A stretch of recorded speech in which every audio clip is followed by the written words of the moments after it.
மதுரவாயல் ஆலப்பாக்கம் பகுதியில் சாலை முழுவதுமே கழிவுநீரால் சூழப்பட்டிருக்கிறது. மழைநீரோடு சேர்ந்து கழிவு நீரும் தேங்கி நிற்கக்கூடிய சூழல் அங்கு ஏற்பட்டிருக்கிறது.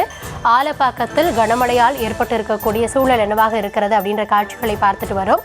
சென்னை மாநகராட்சி 146வது வார்டில் இப்படி ஒரு சூழல் இருக்கிறது. களத்திலிருந்து விவரங்களோடு இணைகிறார் எம்முடைய செய்தியாளர் ஜெய்ஹரிஷ். தற்பொழுது அந்த பகுதியில் என்ன கள சூழலாக இருக்கிறது? மழைநீரோடு சேர்ந்து கழிவு நீரும் கலந்திருப்பதாக கூறப்படுகிறது. அதிகாரிகள் யாராவது அந்த பகுதிக்கு வந்திருக்காங்களா? என்ன விவரம்?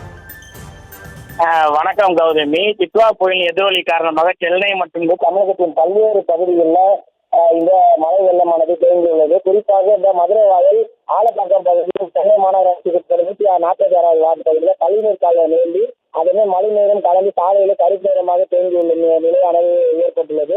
துர்நாற்றம் மிக்கதுடன் ஏராளமான பூச்சிகளை இந்த பகுதியில் மிதப்பதால் நோய் தொற்று ஏற்படாத பொதுமக்கள் அச்சமடைந்துள்ளனர். மேலும் வீட்டிலிருந்து வெளியே செல்ல முடியாத சூழ்நிலையில் கழிவுநீர் வெள்ளத்தால் நடந்தவரை அவதி அடைந்து மக்கள் அடைந்துள்ளது குறிப்பிடத்தக்கது. மேலும் இந்த பகுதியில நகர், எம்ஜிஆர் சாலை உள்ளிட்ட பகுதியில கழிவு நீருடன் மழை வெள்ள நீரும் சூழ்ந்திருக்கிறார். இந்த பகுதிவாசிகள் மிகுந்த அவதியோடு அடைந்து வருகின்றனர். மேலும் இது தகவலிருந்து சம்பவத்துக்கு வந்த மாநகராட்சி ஊழியர்கள் அதனை அப்புறப்படுத்தும் பணியிலும் தற்போது ஈடுபட்டுள்ளதும் குறிப்பிடத்தக்கது.